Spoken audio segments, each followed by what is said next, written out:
Les clivages et les frontières sociales s'étaient effondrés, au moins pour tous ceux qui étaient dans la rue, et ceux qui étaient dans la rue étaient quand même beaucoup plus nombreux que tous les autres.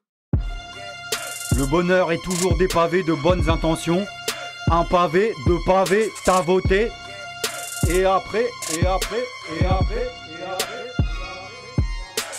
10 millions de grévistes, une armée d'activistes. Je signe et je persiste pour un nouveau mai 68. 68, 68. L'interview avec Jeannette, première.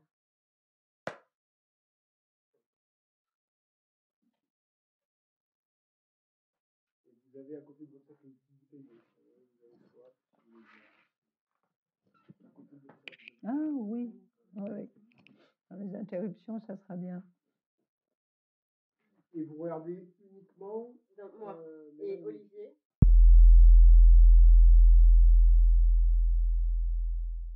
Je viens d'une famille juive, russe et polonaise, et j'ai un héritage familial qui me prédispose quand même à l'engagement militant. Mon père était très engagé dans sa jeunesse, dans les jeunesses communistes polonaises. Mon engagement découlait très naturellement de ça, bien sûr, et il s'est concrétisé ensuite par le fait qu'on a formé toute une bande de Place de la République de jeunes juifs qui s'inscrivaient directement dans cette tradition, qui était une tradition anti-stalinienne, à cause de ce qui était arrivé aux Juifs en URSS, anti-stalinienne, mais en même temps une tradition qui se revendiquait quand même de la tradition marxiste au sens large.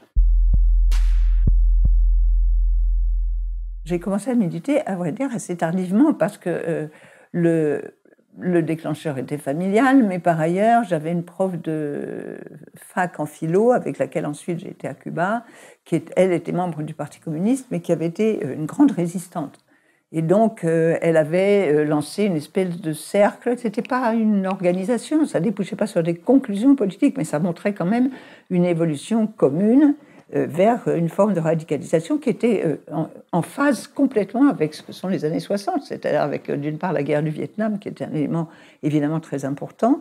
Et en Allemagne, la radicalisation des jeunesses socialistes, des jeunes du Parti socialiste allemand. Et puis, aux États-Unis, Berkeley, la radicalisation des SDS, pareil, des jeunes. Et je me souviens d'une chose très précise, fin 67, on se disait, nous, là, dans nos réunions respectives, il n'y a qu'ici qu'il ne se passe rien.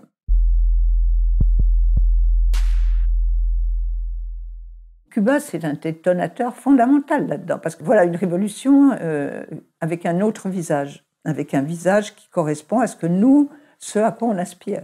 C'est pas seulement l'espèce de lieu commun, ils ont les cheveux longs, ils ont des colliers de perles de la Sierra Maestra, c'est Robin des Bois, etc.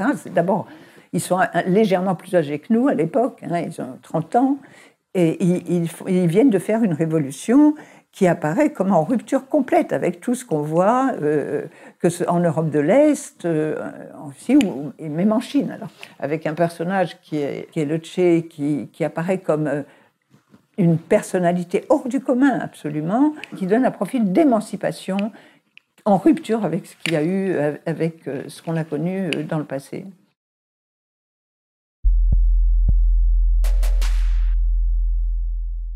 Quand on apprend à Cuba que Guevara est mort, il n'y a jamais eu autant de monde, je crois, sur la place de la Révolution, sauf peut-être lors de la victoire en 59, ça j'y étais pas. J'ai jamais vu quelque chose de semblable, une foule, des centaines de milliers de personnes sanglotant dans la foule. C'est un moment absolument inoubliable. Donc ça c'est 67, mais c'est octobre 67. Et là, il y a un symptôme qui aurait dû alerter un peu tout le monde. Je revenais de Cuba. Et on fait un très grand meeting à la Mutualité. La Mutualité était archi pleine, archi comble. C'est le photographe Élie Kagan qui a photographié tout ça et qui a gardé des très belles photos. À la tribune, il y avait Maurice Nadeau, qui revenait de Cuba, moi aussi. Il y avait Raoul Sendik, qui était le dirigeant des Tupamaros. Et on a terminé le meeting, et ça je n'oublierai jamais de toute ma vie, par l'hymne de la Révolution russe de 1905, qui commence par « Vous êtes tombés pour tous ceux qui ont faim ». Tout le monde debout, les gens pleuraient.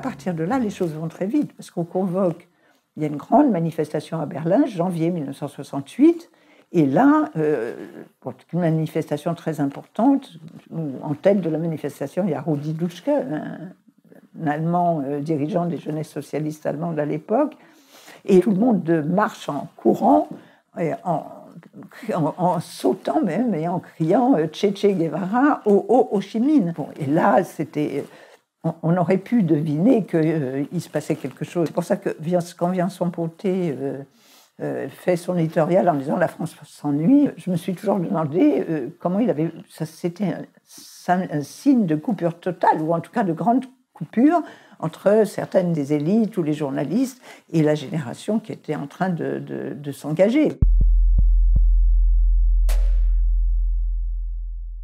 Le déclencheur, l'histoire est assez connue, répression policière. Alors, répression policière, on va dans la Sorbonne est fermée, avec la police autour, et là, on est parti en manifestation, et là, on rentre dans le schéma des étudiants américains, du SDS, c'est-à-dire on est comme Berlin, et c'est les rébellions, les révoltes étudiantes. La fameuse nuit des barricades rue Gay-Lussac, des gens avaient eu l'intelligence d'arriver avec des espèces des sortes de marteaux, des râteaux, plein de choses de jardinage. Ça nous venait, c'est l'inspiration directe, c'est la Commune de Paris, qui était quand même quelque chose aussi de présent parmi un certain nombre d'étudiants qui se rappelaient les images de nos manuels d'histoire, où on voyait les barricades, et qui font que ces barricades étaient, je ne dirais pas imprenables, mais qu'elles étaient quand même difficiles à renverser. Alors là, moi j'étais avec Santucho. Santucho, c'était le dirigeant argentin d'un parti qui s'appelait le Parti révolutionnaire des travailleurs, PRT, qui était engagé dans une guérilla urbaine, qui était de passage à Paris. On a participé complètement. Alors, les pavés, etc., on construisait les barricades. Et sa remarque permanente, c'était vous n'êtes pas assez courageux parce qu'ici, il faut prendre les fusils. Et tout ça va déboucher sur une défaite. Vous avez la police en face, me disait-il, il faut tirer. Je trouvais ça absolument barbare. Bon, je n'ai jamais été une adepte de ce type de violence, mais l'anecdote de Santucho m'a marqué pour la suite, notamment quand les brigades rouges, toutes ces histoires ont commencé en Europe. J'ai toujours pensé, ça m'a servi de garde-fou. Il y avait une espèce d'ébullition permanente. On était mobilisés 24 heures sur 24, on ne dormait pas. On allait chez les uns, chez les autres, on passait des nuits entières à discuter, y compris dans les cafés, quand on n'était pas occupé, à distribuer des tracts. On marchait tous à pied, il n'y avait pas de transport, il n'y avait pas beaucoup de bicyclettes non plus à ce moment-là. Donc tout se faisait à pied avec des kilomètres et des kilomètres. Et le rapport entre les gens était totalement transformé, mais de manière... c'est même inexprimable parce qu'il aurait été impensable de laisser quelqu'un sur le bas-côté de la route. Il était impensable, si quelqu'un avait été blessé ou était un peu malade ou se sentait pas bien, de ne pas l'aider. Il était impensable de ne pas partager avec un sentiment d'une société radicalement différente. Ça n'a pas duré très longtemps, mais pendant tous ces jours-là, c'est inoubliable. C'est inoubliable. L'esprit de solidarité, de fraternité qu'il y avait et de rapprochement entre tous. Il y avait les clivages et les frontières sociales s'étaient effondrées. La cour de la Sorbonne ressemblait à ce qu'on maintenant c'est plus répandu. Il y avait toutes les organisations avaient une table avec leurs publications, leurs journaux, leurs livres. Il y avait beaucoup de classiques, les grands classiques du marxisme, alors toutes catégories confondues, les maoïstes, les trotskistes, les communistes traditionnels, le PCF, tout le monde était là, c'était une grande nouveauté. Et c'est là que tout d'un coup, je tombe sur un jeune que je ne connaissais pas du tout, et qui me dit « Est-ce que vous pouvez m'expliquer pourquoi il y a tout ça ici? Pourquoi il y a tous ces livres? Pourquoi il y a tous ces journaux ?» Donc, j'étais un peu étonnée par la question, et je lui dis « Pourquoi est-ce que vous trouvez ça étonnant ?» Et il me dit « Moi, je suis syndiqué à la CGT, et je connais que la vie ouvrière. » Et je discute avec lui, je lui dis finalement, vous travaillez où? Il me dit à Renault-Billancourt. Et c'était un jeune ouvrier de Renault-Billancourt. Il s'appelait Patrick. Et il m'a dit, je ne suis pas sûre de pouvoir lire tout ça. Je lui dis, mais vous savez, personne n'a lu. Je pense qu'il y a très peu de gens qui ont lu tout ça. Alors il m'a dit, ben, vous allez me conseiller. Je lui dis, mais non, promenez-vous et vous allez choisir tout ça. Quand on a commencé à aller à Renault-Billancourt pour distribuer des tracts sur Renault-Billancourt, on s'est fait casser la figure par le service d'ordre de la CGT qui nous interdisait de rentrer dans l'usine. Et l'usine était en ébullition. On voyait les ouvriers de Renault, qui étaient à la citadelle de l'époque, la citadelle ouvrière, le grand symbole des luttes, on les voyait sur les murs en train de regarder les étudiants qui arrivaient, parce qu'on a fait des cortèges d'étudiants qui sont arrivés devant Renault-Billancourt. Et on a essayé de rentrer pacifiquement, parce qu'on voulait discuter, avec eux, on voulait prendre contact avec eux. On savait, et à ce moment-là, bon, l'objectif CGT et PCF, c'était d'arrêter les frais. C'était surtout d'éviter à tout prix, mais à tout prix et par tous les moyens, la jonction entre les luttes étudiantes et les luttes ouvrières.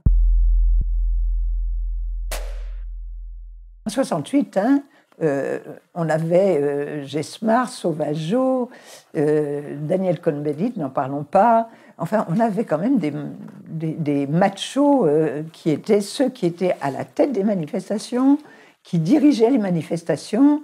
Et vous, si vous regardez les cordons qui sont à la tête des manifestations, des femmes, vous n'allez pas en voir beaucoup. Même pour prendre la parole, c'était difficile. Par contre, c'est à ce moment-là que le féminisme commence à prendre son essor. Et je pense justement, probablement parce qu'on s'est senti en position d'avoir un second rôle, d'être d'être assez marginalisé. Et dans la prise de conscience qu'il y a contre toutes les oppressions dont je n'ai pas parlé, mais se renforce, se consolide. Il y avait eu d'autres mouvements, notamment contre l'avortement, qui sont antérieurs. Mais la prise de conscience d'une oppression spécifique et d'un féminisme qui commence à être articulé sur le plan théorique, y compris, je pense que c'est là qu'elle naît et qu'elle se consolide.